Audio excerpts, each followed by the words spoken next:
Welcome मेरे मित्रों। भूतों की कहानियां बहुत सुनी होगी। ऐसी ही एक कहानी मैं लेकर आया हूं जो कि भारत की सबसे डरावनी कहानियों में से एक है। तो ये कहानी है एक 12 साल के बच्चे अनुज की, जो उत्तराखंड के एक छोटे से गांव में अपने माता पिता के साथ रहता था। वह अपने नाना नानी से मिलने जाता है और उसके माता पिता को अर्जेंट काम होने के कारण वे उसे वहां छोड़कर वापस शहर चले जाते हैं। अनुज अपने नाना नानी के साथ रहने लगा। एक शाम को वह जंगल के रोड की साइड खेल रहा था। शाम होने वाली थी। उत्तराखंड की घाटी की खामोशी को ठंडी हवाओं के झोंके चिढ़ने लगे थे। अनुज घर की ओर जाने की सोच रहा था।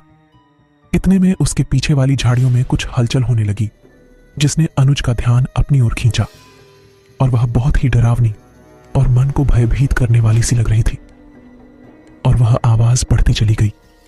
फिर उसे झाड़ियों की ओर से एक सफेद कपड़े पहने हुई औरत उसकी ओर आती हुई दिखाई देती है, जिसकी कोई चेहरा नहीं था। और अनुज उसके चेहरे को देखने की कोशिश कर रहा था, परंतु उसे उसका चेहरा दिखाई नहीं दे रहा था। उसकी डरावनी मुस्कान और उसकी बहुत अधिक डरावनी आवाज से अनुज के पैर वहां पर जम से गए। अनुज डर के मारे वहां से हिल ही नहीं पा रहा था। फिर वह औरत अचानक से पीछे मुड़ी और झाड़ियों के अंधेरे में गायब हो गई। अनुज डर के मारे वहां पर खड़ा कांप रहा था। थोड़ी देर में वह होश में आया और घर की ओर भागने लगा। कुछ देर तक अनुज को अपनी आंखों पर और जो देखी घटना पर यकीन नहीं हो रहा था, और उसकी हालत खराब थी। रास्ते में चलते हुए वो ये सोच रहा था कि जो उसने देखी वह कैसे इसे बयां करेगा। फिर अनुज घर पहुंच गया और वह उसके साथ हुई घटना को अपने नाना नानी को बहुत अच्छी तरह से सुनाने लगा। उसके नाना नानी उस घटना सुनकर हैरान होने के साथ साथ रोने लगे। अनुज अपने नाना नानी के रोने को समझ नहीं पा रहा था। कुछ देर बाद अनुज की नानी ने अनुज को खाना खिलाया और उसके नाना बिना कुछ बताए घर से बाहर चले गए। उनके रोने और नाना के बाहर जाने के बारे में अनुज को कुछ नहीं बताया। हालांकि अनुज ने अपनी नानी से बार बार पूछा था। कुछ देर बाद उसके नाना घर वापस आ गए और अनुज को गले लगाकर फिर से रोने लगे। उसके नाना ने उसे बताया कि जो उसने जंगल में औरत देखी थी वह एक छलावा है। छलावा की आत्मा जो अपना रंग रूप बदलकर शिकार करती है। वह आत्मा ने गांव के बहुत सारे लोगों को अपना शिकार बनाया है और इस बार उसने तुम्हें शिकार के रूप में चुना है। वह आत्मा जिसे भी शिकार बनाती है उसे वह पहले से ही दिखाई देती है। यह उस आत्मा की खूबी है, और जिसे वह शिकार के रूप में चुनती है उसे वह या तो गायब कर देती है या उसे मार देती है।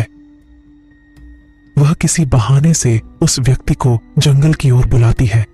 फिर उस व्यक्ति के साथ क्या होता है किसी को मालूम नहीं है, और आज तक किसी को मालूम भी नहीं लगा है। जो व्यक्ति आज तक उस आत्मा के नजर में आया है वह बच नहीं पाया है, और अनुज उसका अगला शिकार होने वाला है।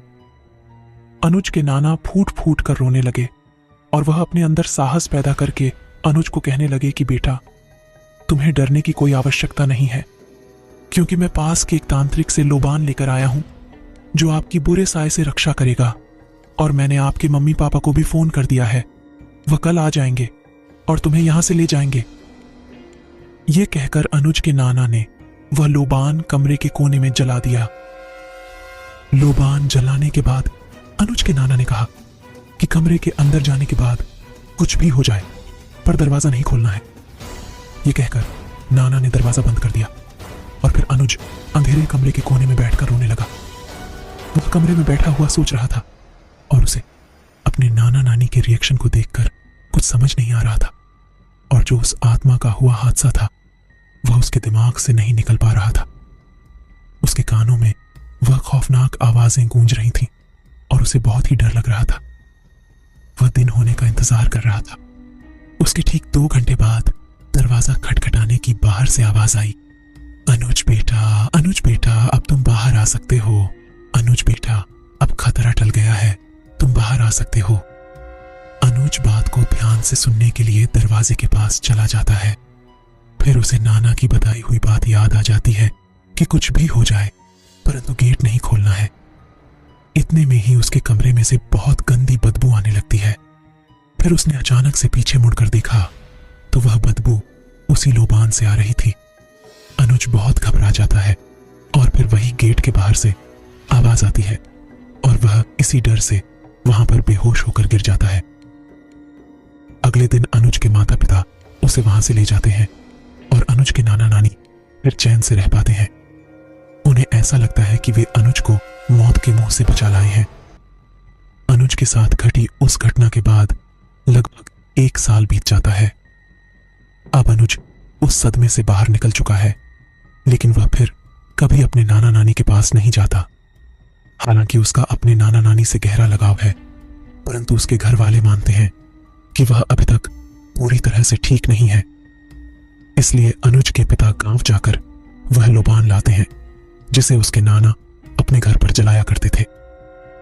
अनुज के पिता इसे अपने घर में प्रतिदिन सुबह जलाते हैं। एक दिन अचानक अनुज की नानी का फोन आया और उसे बताया गया कि उसके नाना की तबीयत खराब है। उसने तुरंत अपने माता पिता के साथ उनके पास जाने का निर्णय लिया, लेकिन जब वह वहां पहुंचा तो वह साया अभी भी उसके ऊपर छाया हुआ था। एक दिन किसी बहाने से अनुज जंगल की ओर चला गया और वहीं उस आत्मा ने उसे मार डाला। अनुज की यह भारत की सबसे डरावनी कहानी हमें यही सिखाती है कि प्रकृति और उसके राज कभी भी समझ में नहीं आते।